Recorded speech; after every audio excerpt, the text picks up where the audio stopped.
a courtesy to the next use, please refrain from throwing used personal sanitary items in the toilet bowl. Tapos pagpasok mo nung cubicle, ang bubungad sa'yo, binarahan ng mga tambak na tissue yung toilet bowl. Diba? Bakit kayo ganyan? Mga salaula din kayo.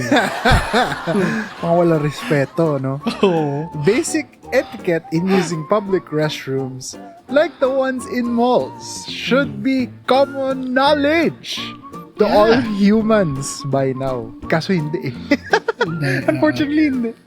It should be considered as basic human decency to use these facilities. That's Amen. why on today's episode, amen indeed, let us share with you the ultimate mall restroom etiquette guide. Yeah. O nga pala, tsaka nga pala, mahirap ba pindutin yung flash? Sa totoo lang, sa laki ng iniwan mong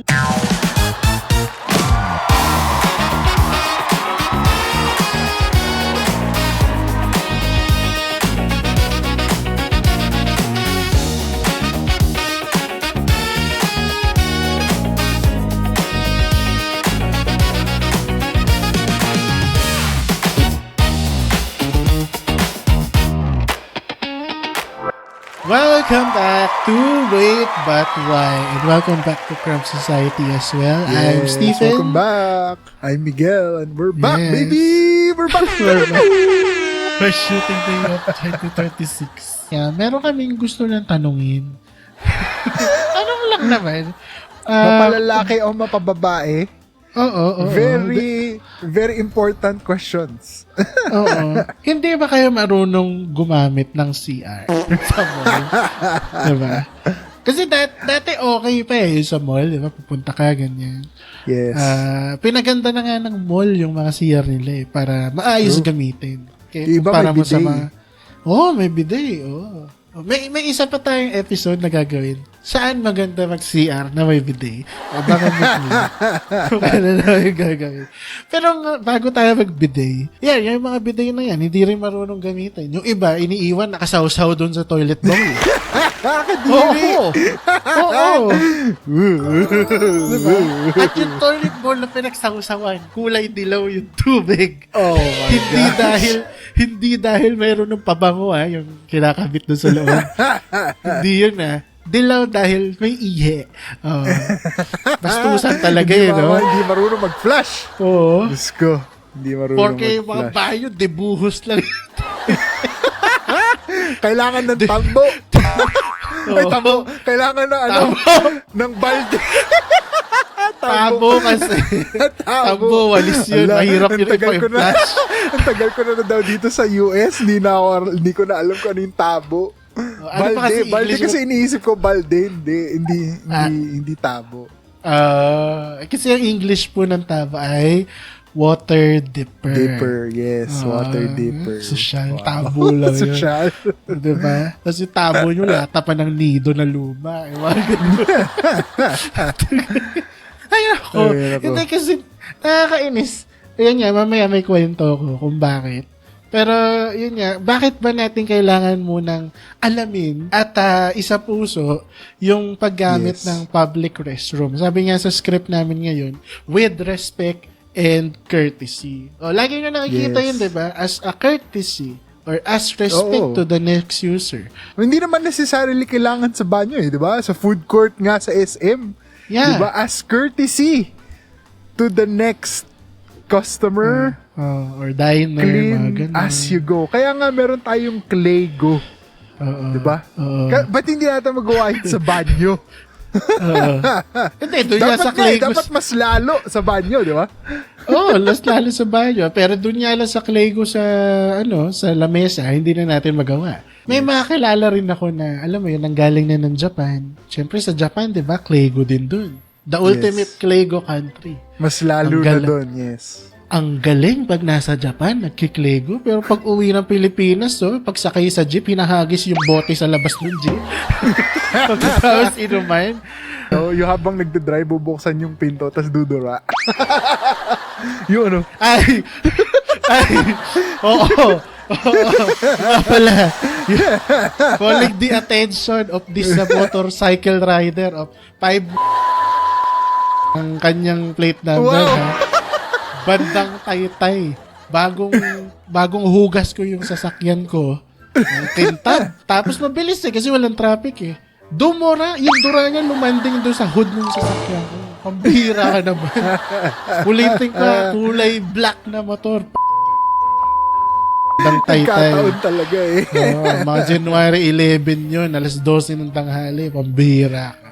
Anyway, balik tayo sa CR. Ayan, nakikita na natin lagi sa mall, nakalagay yun. Nakikita rin natin na merong ini-station yung bawat mall na regular na maglilinis doon. Alam mo ba, napansin ko na recently, kinukuha na nga nila yung tissues yun sa cubicles every hour daw. Kasi sabi ko doon sa lumabas kasi ako doon sa cubicle, tapos kinuha niya yung, tinotong niya yung mga tissue from this big trash can na stainless.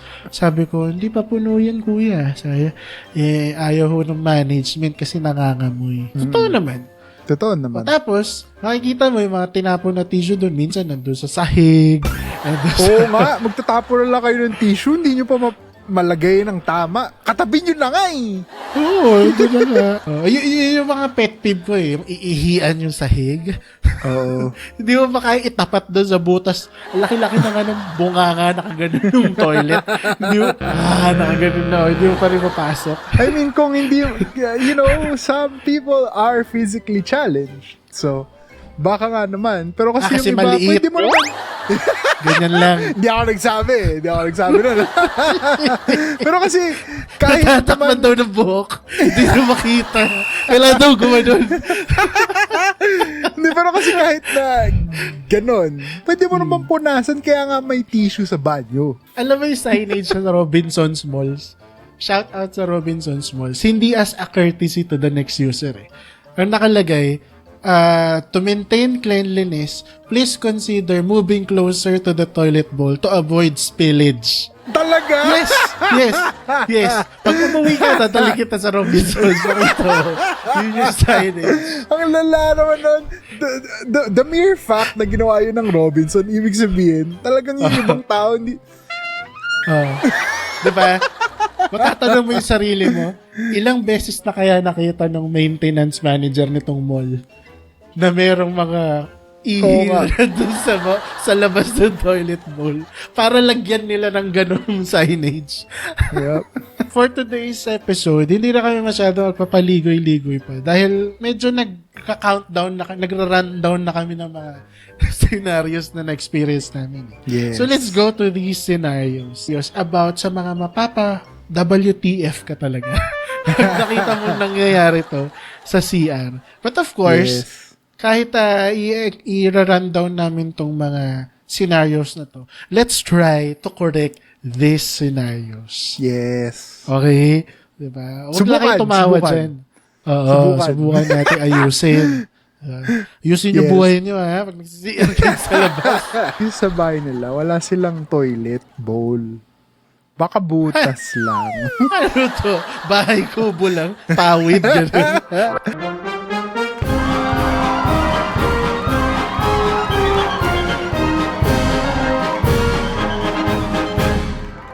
Number 1, checking the cubicle if it's occupied. I have a story. Here we go. Let's go. So this happened a few days ago. Wow, a few days lang to. Grabe. Days ago. When we went to Makati and we bought some expensive perfume at Greenbelt 5. Wow. Greenbelt 5. Yeah, Greenbelt 5. And, we went to Prada and we went to L'Occitane and Diptyque and all those social brands. And yun nga, medyo tinawag ako ni Mother Nature. So, okay. CR ako. At tuwan-tuwa ako kasi ang bango ng CR. Ganda ng lighting, may mood lighting, ganun. Yep. Tapos pati yung hugas na ng kamay, yung countertop, ang kintab. Ang ganda. Ang linis. Tapos yung cubicle niya, alam mo talagang pang mayaman yung bowl kasi. Oo. Hindi siya yung parang malinis. Oo. Yung pag pumasok kayo, mababangga ng shoulders so yung plywood, separator, hindi. Walang yung nakasulat sa cubicle wall na Ganun. O kaya drawing nung Oo. yung ganun. Wala. So, ang ganda talaga. Tsaka may sariling dutya ng aircon na nakatapat dun sa loob. Ang lamig. Ngayon, naririnig ko maraming tao sa labas. Talagang sumakit yung tiyan ko. So, talagang kailangan ko mag-CR. So, ang ganda ng facilities. Malakas yung tubig, mabango yung bowl, malakas yung tubig ng tawag dito, bidet. Kaso, dalawa lang yung cubicle per CR na may toilet. So, occupied yung isa, tapos ako yun na doon sa isa. Ngayon, may mga pumapasok. Siyempre, baka si CR din sila doon or baka pupups din sila. Katulad yung isang lalaki, pumasok siya kasama yung anak. Narinig ko, Daddy, pupu. sabi nung daddy, okay, we'll check if there's a person inside. Tinulak niya slightly lang yung yung pinto. Yung door. It's occupied. Let's look for another restroom at another floor. Tapos umalis na sila. Sabi ko, social naman ng mga tao dito. English speaking. Well, kasi Greenbelt. Yes, Greenbelt 5.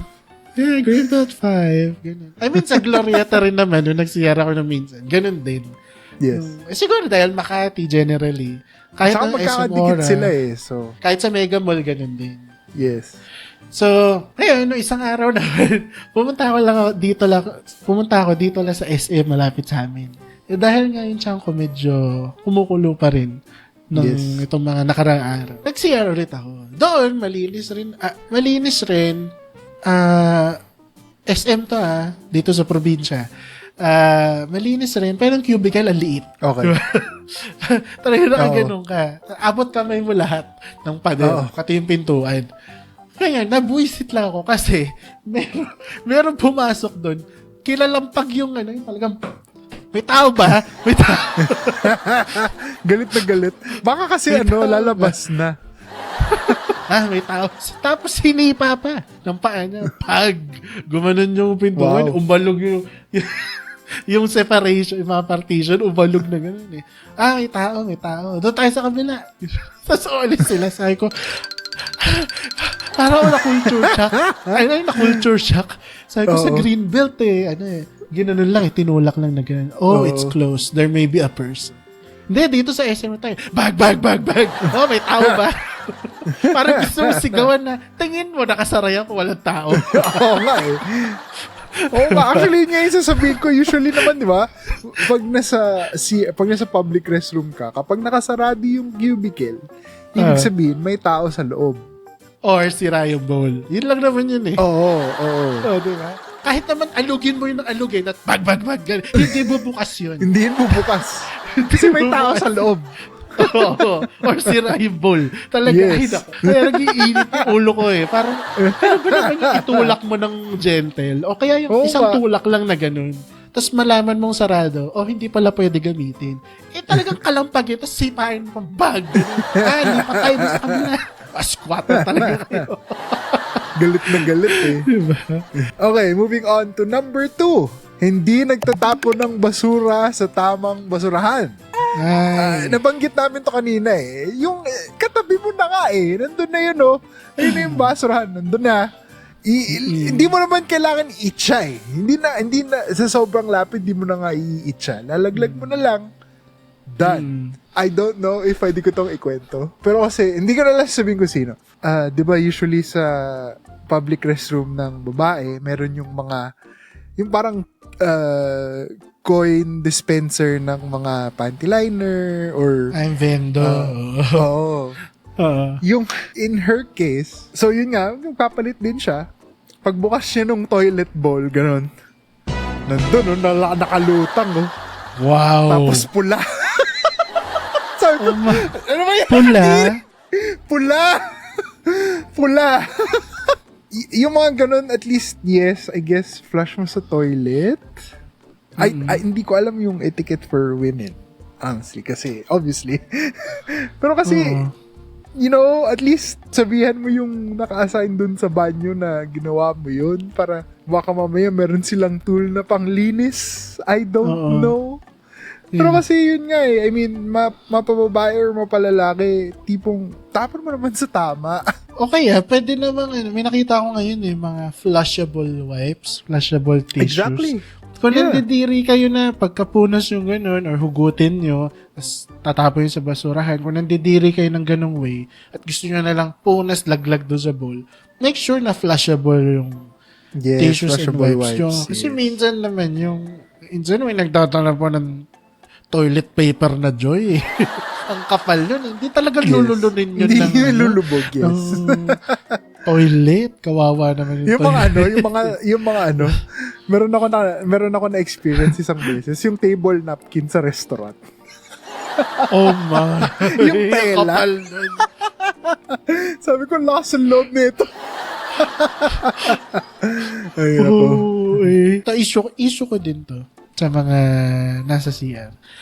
Please, after washing your hands, make sure to shake your hands like this. Gently lang. Diretso lang. Wala minsan merong kahit baka sabihin nyo, kasi lalaki lang gumagawa nun pag bakla, ganun. Hindi po, wag tayo mag-stereotype. Yes, okay? kahit sino po. Kahit minsan yung mga lalaki o kahit mga babae minsan na may shared na na countertop na hugasan. Pag maghuhugas, ganyan, tapos tatakdak yung kamay. Nabasa mo na lahat. Nabasa ka pa. Bakit ganun? Parang nasa Splash Island ako. Diba? Ano nyo lang. Ganun. O kaya hand dryer kayo or use your handkerchief or your towel or face towel or get some tissues if you want. Pero don't shake your hands like this. Ay, magpapaulan. Gusto kita mo yung salamin dun sa harap nyo. Puro patak ng tubig.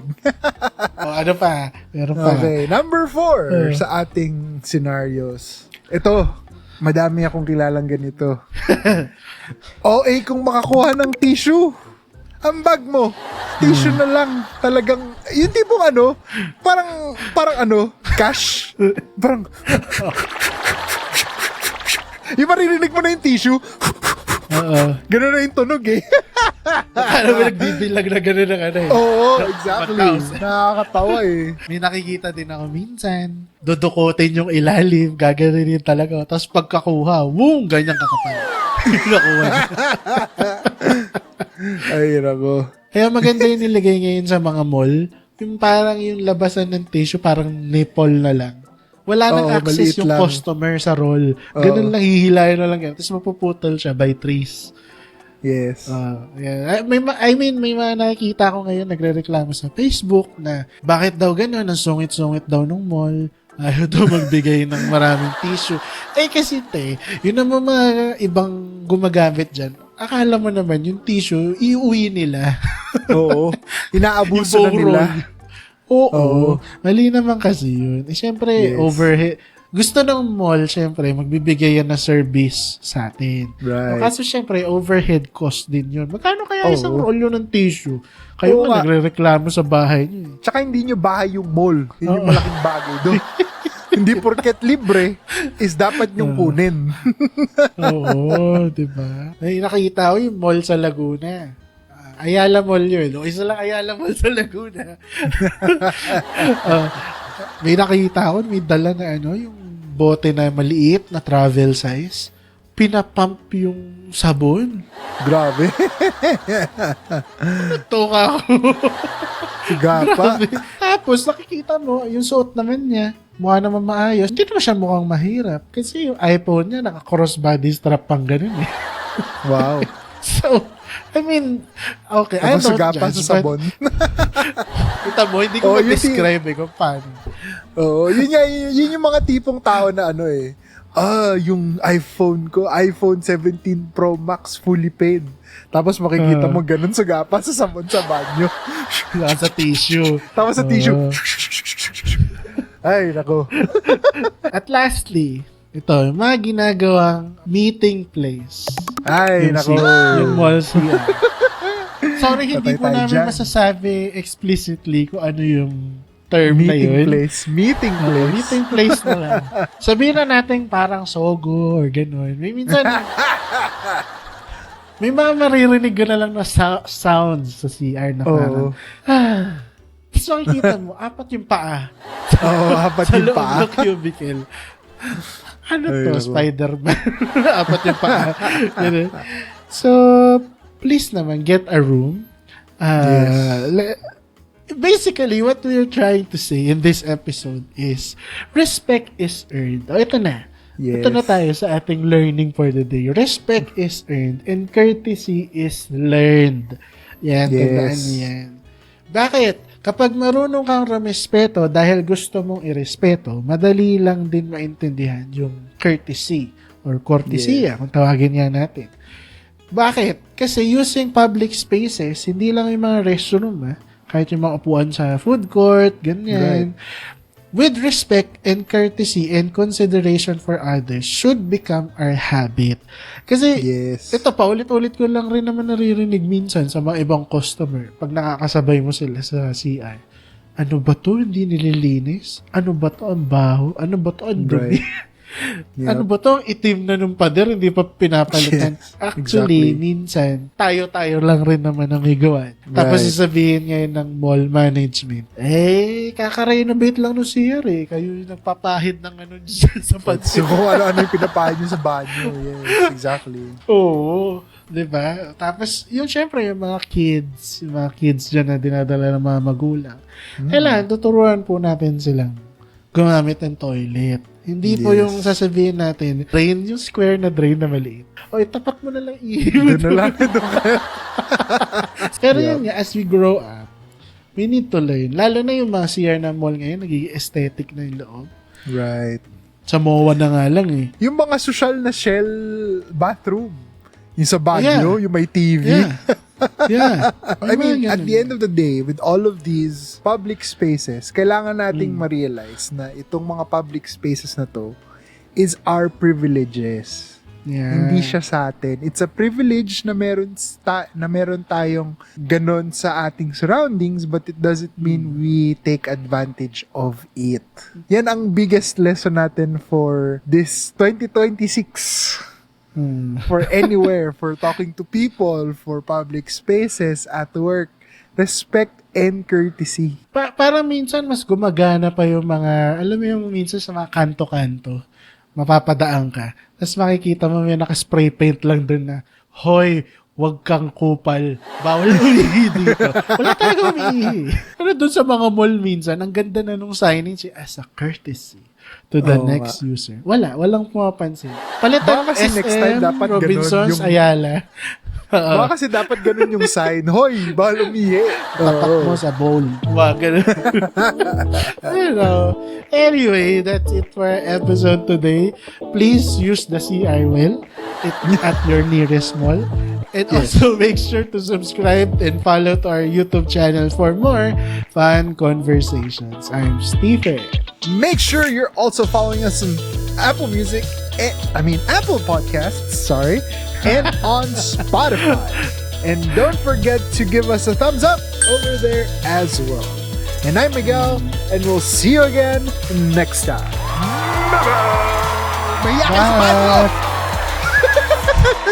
Flash.